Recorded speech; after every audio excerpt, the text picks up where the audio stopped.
Caroline Walker is a writer, producer, and amateur explorer originally from Rock Island, Illinois. She is thrilled to be in Florida at the Kerouac Project's Fall 2012 Writer-in-Residence program, where she is working on her first book, America Underground. As a walker, Caroline has hiked many miles of tunnels, mines, architectural time capsules, trails, not yet trails, roads, shorelines, cityscapes, caves, graveyards, and abandoned buildings. Using place as a connective tissue, her work explores people's relationship to the land and unseen value below the surface. She holds a BA from the University of Southern California and an MA from New York University's Gallatin School of Individualized Study. Join the walk on her blog at skywalkwithme.com for more of her work. Check out her website at carolineskywalker.com. Please welcome Caroline Walker. Thank you so much for the introduction, Jared, and for including me tonight. It's a pleasure to be here. Pat, for opening up the space. It's really beautiful. And my heart goes out so much thank you to the Kerouac Project. I can't tell you how transformative this experience has been. So thank you for the gift of helping me find my voice. As I close out, it's been three months here writing at the Kerouac Project, where I've had the chance to work on a number of projects. The significant one, and the selection I'm sharing with you tonight, is from America Underground. It is one piece. I'll read one rather lengthy piece. It's 25 minutes without commercial interruption. So get comfortable, and I'll sort of give you an overview and then one example of the stories that Jared just sort of explained, a lot of the places that I've traveled and explored, interviewing people, really understanding people's connection to the land. So I'll sort of share an example with you now. America, land of the free, home of the brave, the beautiful, a melting pot. In God we trust, e pluribus unum, land of opportunity, of manifest destiny, and a unique brand of dream. States united, tribes divided, a melting pot of culture, color, creed, and opinion. Our namesake, a Vespucci, an Italian. Our anthem set to a tune written by British patriots in a British club named after Anacreon of ancient Greece. We boast a French Statue of Liberty, an Egyptian pyramid on our Great Seal. Our national flower, the rose, is primarily native to Asia, although most florists today source their bouquets from Colombia. The country, of course, not to be confused with South Carolina's city of Columbia, named in honor of Christopher Columbus, an Italian who never set foot on continental North America. Our homeland, the melting pot. Growing up, I heard so much about the melting pot, a term that has lost considerable favor among sociologists over the past several decades. Cultural critics and scholars have since embraced far fresher metaphors for American multiculturalism. Kaleidoscope, mosaic, salad. As a child, I'm not even sure that I understood the immigration-specific root of the term melting pot. My imagination was already off and running with visions of a container big enough to hold everything that stood to connect or disconnect our country's population.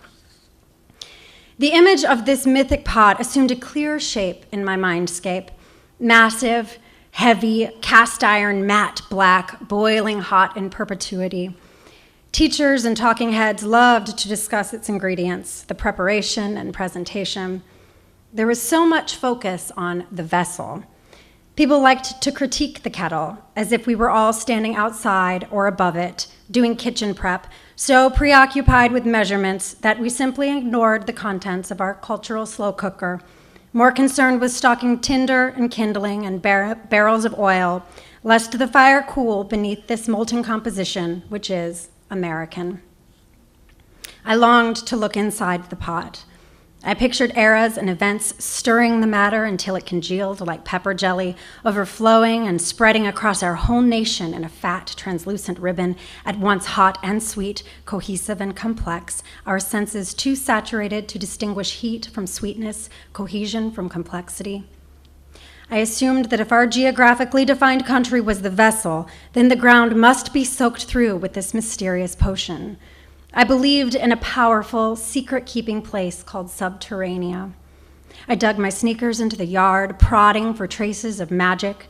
Sometimes I'd fancy myself a prodigious archaeologist. Other times, I was Macbeth's long-lost fourth wayward sister, admiring the double-double toil and trouble filling our landmass. Then the charm is firm and good. Time has proven me to be an underachiever where archaeology and witchcraft are concerned. I still believe in Subterranea, though, toil, trouble, and all. Our ideas and beliefs do not connect, and that is okay. The disconnection is our pride, a requirement for our collective identity. We treasure the unique, the individual, the nonconformist. It's who we are. It's what we prize. But disconnection alone cannot sustain a united people.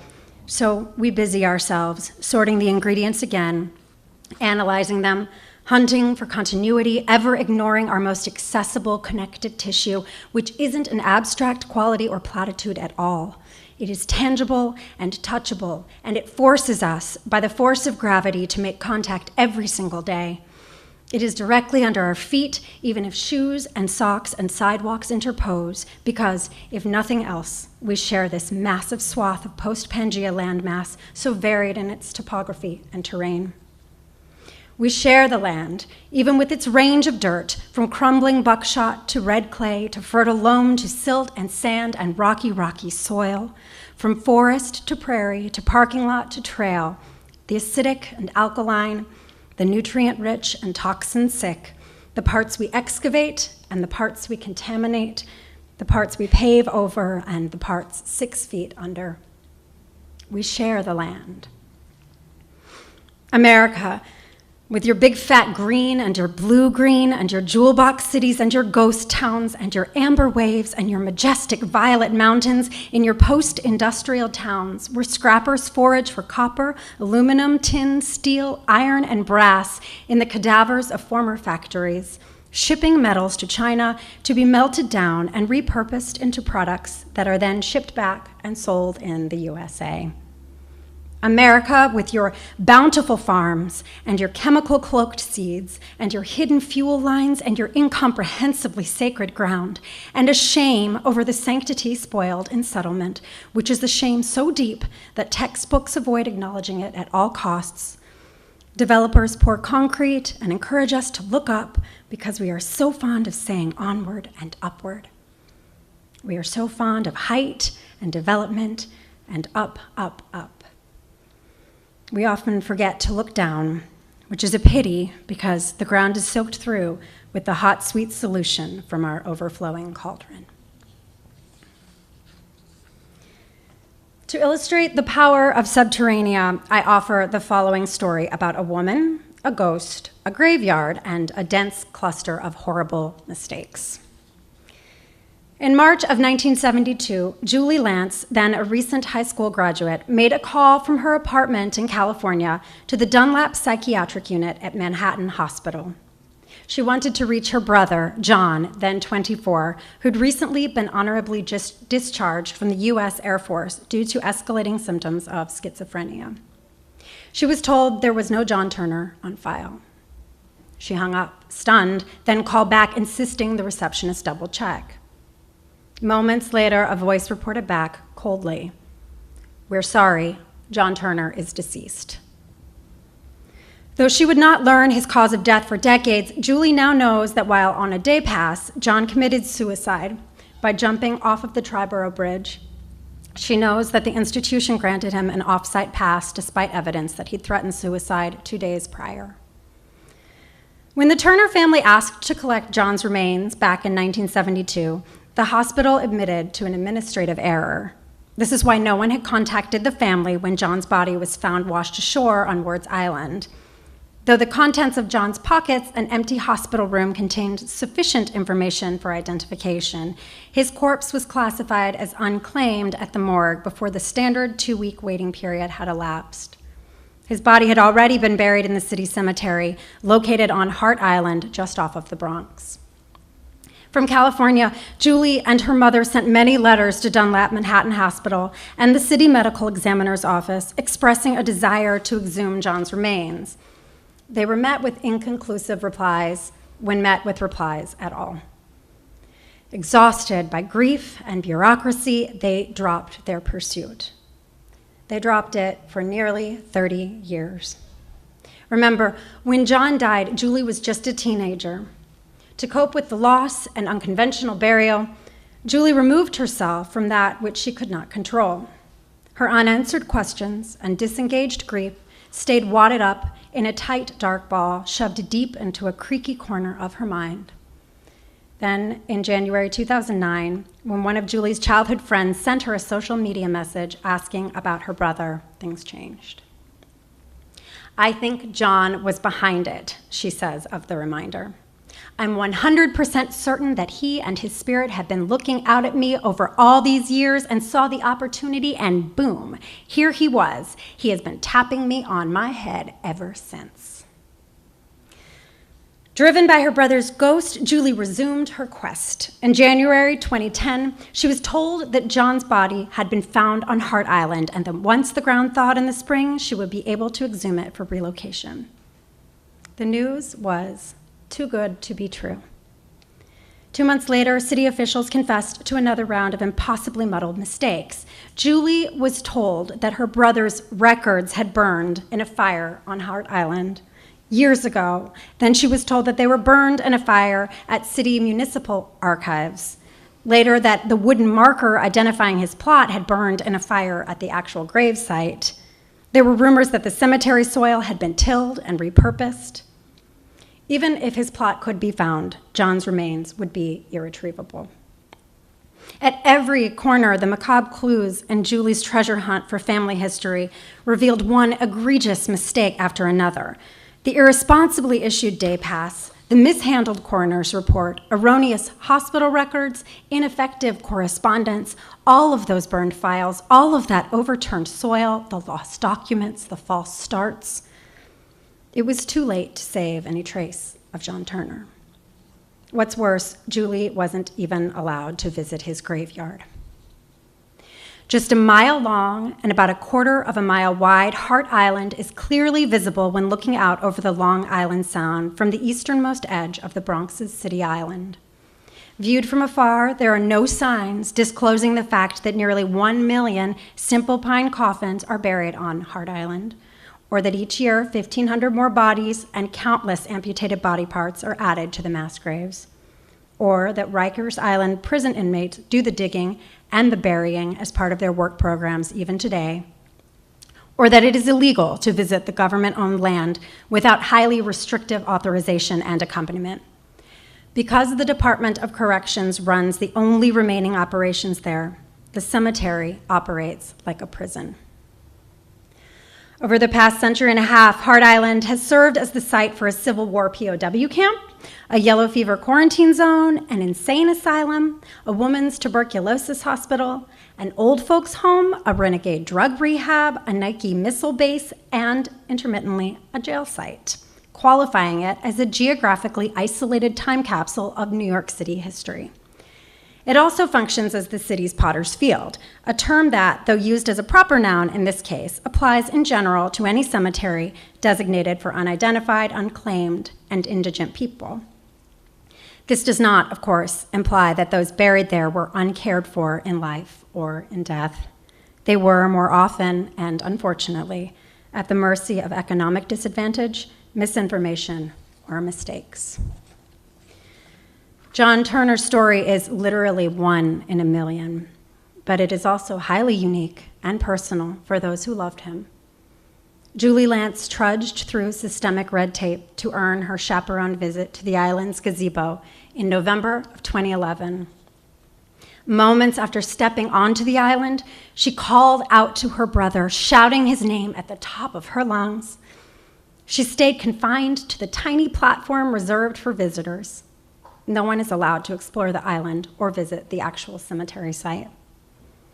Planted next to that small fenced-in grief station is a single tombstone engraved with incongruent phrases, a mashup of Bible verses and Abraham Lincoln quotations. This is the closest she will get to closure. Admiring the island's wildlife in its disorienting placidity, she notes, quote, "While I and many others do not know where our loved ones are buried, can't lay flowers on the grave, can't sit and visit with them, there are those buried on the island who are identifiable and whose visiting loved ones or friends could possibly get closure if they were permitted to go to the actual burial site. It's not something that can be explained," end quote. That inexplicable something, land possessed of meaning, offers extraordinary potential. When allowed an opportunity, the ground serves as a powerful tool for reconciling loss, honoring tragedy, marking memories, reassuring the value of human life, even after we are long gone, and yes, maybe even forgotten. Far from bolstering delusions of immortality or self-importance, sacred ground urges us to connect with the here and now and the hereafter, with history and with each other. For decades, Julie has been haunted by unanswered questions, huge gaps in her family history, disconnection she could not articulate because she did not have a map for its source. As she gathered information, the map took shape, revealing a maze of misfortunes, guided by an altogether different sort of haunting. These days, Julie Lance follows the trail left by her brother's ghost. Julie was shaped by John's narrative, even if she did not know the plot points. She too was touched by war, mental illness, suicide, and injustice, even when she did not yet have words for those wounds. Knowing her brother's story does not change the past, but it changes the way she understands the past and its place in her life story. There is deeper grief, but greater clarity. There is comfort in context. All of which begs the question, is it better to excavate and examine injustice and mistakes, or to pave over them and post no trespassing signs, enjoying the denial of pretending those mistakes never happened at all? Mark Twain wrote of patriotism, quote, "It is a word which always commemorates a robbery. There isn't a foot of land in the world which doesn't represent the ousting and re-ousting of a long line of successive owners who, each in turn, as patriots, with proud swelling hearts, defended it against the next gang of robbers who came to steal it and did, and became swelling-hearted patriots in their turn," end quote. Twain reminds us that the land is neither our creation nor our possession, but an experience on loan until the next robbers arrive. While living on it, we might as well get acquainted. Some of us hunt for access points, mechanisms with which to scratch an inexplicable itch, beachcombers powering up their metal detectors, and children digging holes in their backyards are doing more than hunting for lost coins or shortcuts to Shanghai. They are fraternizing with their foundation. These acts of intimacy are instinctive to our human nature, if not always nurtured by our social nature. To be certain, some American communities do identify directly to an intuitive relationship with the land. Oglala Lakota Chief Luther Standing Bear, Sioux, wrote, "The American Indian is of the soil, whether it be the region of forests, plains, pueblos, or mesas." I hope that in borrowing his words, I offer a fair representation of the American Indian people of whom he speaks. I would not dare to speak for them.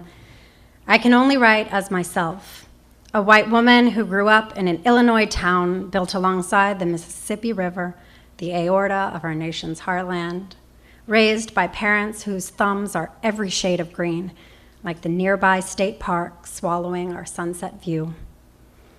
I can write as a non-farming descendant of farmers who still love and care for their Arkansas fields with such devotion and respect that I only hope to have inherited a measure of their reverence for the miracle of growth and harvest. I write as one of the 314 million citizens who live here now, having adopted the ashes and errors and wonders archaeologically prepared for us. We are unable to change the past, even when we tear down and build, cover and clear, even as we pave highways and stack rooms upon rooms inside buildings that scrape the sky, at which we marvel, even as we tally development, gentrification, and abandonment. We cannot change the past, but we can change the way we experience it. It is with an almost gruesome optimism that I look to the land for a unifying substance, the communal quality saturating everything that is our stolen and borrowed and shared America, to develop that sense of connectivity, which I hope is a step toward acknowledging and honoring our connective tissue. Perhaps then, regard for land rights, nature conservation, historical, cultural, and architectural preservation might follow. The term melting pot was invented by the British playwright Israel Zangwill for his eponymous play about Russian Jewish immigrants in America.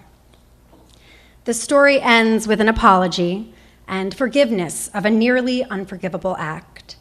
It ends with a kiss. It has a happy ending, what we might call a fairy tale ending. And why shouldn't it? Fairy tales suit us perfectly. Globally inspired, fantastic collisions of hot and sweet. It should come as a delight, then, to discover that our physical landmass is a veritable trove of such stories. Below American pavement and astroturf and cornfields and canyons are artifacts and spaces that represent our collective experience, spreading out like a gumbo yaya of witchery and history, immigration, industry, loss, fear, security, greed, secrecy, and solidarity. They are stories every bit as wicked and righteous as any German fairy tale or Greek fable, as adventurous as Hans Christian Andersen's Aventyr, as dear and feared as any Russian Skotsky or Chinese Shenmue or Mexican folklore. They might be even more powerful because they are true. Let us try something. Once upon a time, there lived a young soldier named John Turner who fought bravely against the enemies of his country and bravely against the thoughts that tormented his brilliant mind. He wanted to become a sports reporter. He loved listening to honky-tonk women. Above all, he longed for freedom. City living, travel, joy. He longed to escape from the army of hurtful ideas that stormed his brain more than ever since leaving his station in Turkey. It was freedom he sought when free-falling through the air in the winter of 1972. It was freedom that he offered when he tapped at his sweet sister's head nearly 30 years later. Or this. Once upon a time, in the village of Filari, in the Sicilian mountains of the province of Messina, there lived a young boy named Baldassare Forestier, a marvelous child who loved his homeland and often dreamt of the spectacular things he would achieve when he grew up to be a man. But Baldassare's father, Rosario, did not believe his son was worthy of the family olive business. So, at 22, Baldassare fled Filari for the chance of greatness in America. What neither man knew was that Rosario's heart put a spiteful curse on the boy. If Baldassare abandons Filari, his work will forever be marred by heartbreak and failure. Unaware of the curse or its gravity, Baldassare boarded a ship to Boston in 1902. On the East Coast, he dug subway tunnels, sweating and slaving for meek wages. Dreaming of glory, he fled west. Hopeful young Baldassare bought a large plot of California farmland, sight unseen, only to discover that the earth was infertile, unfarmable hardpan, rock with no hope for cultivation. He felt isolated, unbound, and unsupported, supported only, perhaps, by the brutally dense rock below his feet. And so he dug. For 40 years, he dug, chipping away patiently with hand tools, carving out an underground sanctuary inspired by the catacombs, 100 interlinked chambers and gardens, and underground architectural wonder. He cross-pollinated citrus and grew 3 or 4 types of fruit on one tree, those treetop branches peeking through their surface-level skylights, leaves emerging from the horizon as the only above-ground sign of Baldesser's 10-acre masterpiece. He uprooted the idea of success to which so many other dreamers cling. He deconstructed his measure of profit by deconstructing his property. He excavated non-monetary currency, a peaceful setting, cool air, trees that grew extraordinary fruit and flora. He returned to Fulari in his heart by carving its tribute underground.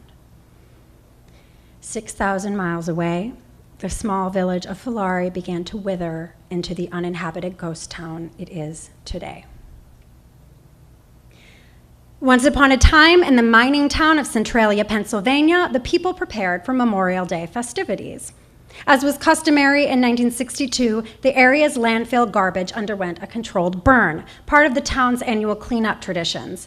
Below the asphalt and earth, in the cracks of a massive anthracite coal vein, a tiny hot ember found fuel.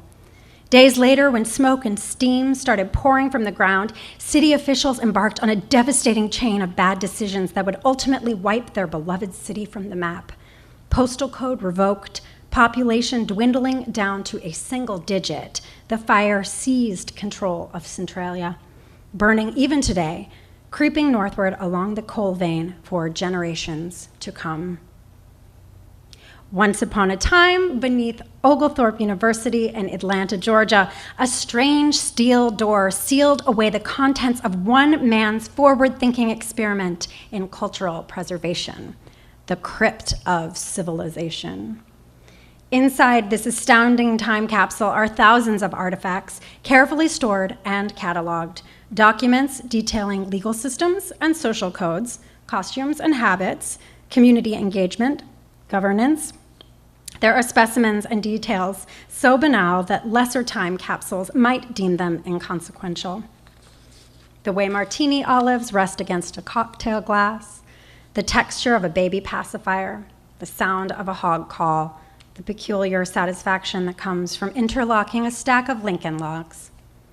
In 1940, the crypt door sealed the world away, not to be opened until the year 8113. For millennia then, the martini and toys and trinkets will wait, frozen for a future we can only imagine. Phrased this way, these true stories feel magical. John Turner's Ghost, Forestier's American Dream, Centralia's Steaming Streets, Oglethorpe's Time-Traveling Vault. But what of the story's endings? The soldiers' bones are still lost. The Forestier Gardens face threats of possible high-speed rail construction. The Centralia mine fire still burns and will continue to burn indefinitely. The crypt of civilization may be riddled with mold for all we know. But we do know better than to underestimate that inexplicable something by assigning endings to these stories at all. They do not end. They live through us, just as our stories will live on through the ground. Our challenge is to excavate these stories, welcoming the wicked alongside the glorious, convinced that the only real mistake would be if the living failed to acknowledge, honor, and experience the land's offerings. Julie Lance was affected by the fallout of other people's errors, whether or not she could name and identify those specific offenses and offenders. Much in that same way do we, as a united, disconnected people, experience the fallout of bygone eras and errors. Once again, is it better to excavate mistakes or pretend they never happened? There are underground cities below Portland, Seattle, Atlanta, and Sacramento, evidence of street-grade alterations. There is a preserved underground bordello and dentist office in Havre, Montana, the result of a 1904 fire that moved the city into basements. Because of landfill, lost maps, and an early slave trade, there are upward of 20,000 coffins still buried in the African burial ground below the financial district in Manhattan. Skeletons are stacked beneath the Cincinnati Music Hall. Upscale nuclear bunkers like the Greenbrier one near DC or Cheyenne Mountain in Colorado demonstrate high-end self-preservation in times of threat. Graffiti-decked subway tunnels make for extraordinary out-of-sight art galleries. Crime and design in one fell swoop. We could affix shame and trauma to these places, or if the shame and trauma are too much to bear, we could enjoy the comfort of invisibility, ignoring the sights altogether. Understanding that we experience history's effects whether we acknowledge them or not, why not learn the stories? Our foundation invites us to reframe all ground as sacred ground, to develop an intimate connection to our homeland by way of intimate connection to the land itself. Why not accept the invitation? There is comfort in context, after all. Yes, it was a Brit who said, "Those who fail to learn from history are doomed to repeat it." Sir Winston Churchill's sentiment is just what our hot pot needs. Perhaps the land can connect us in near magical ways, even when nothing else does the trick. Look down, dig deep, then the charm is firm and good. Thank you.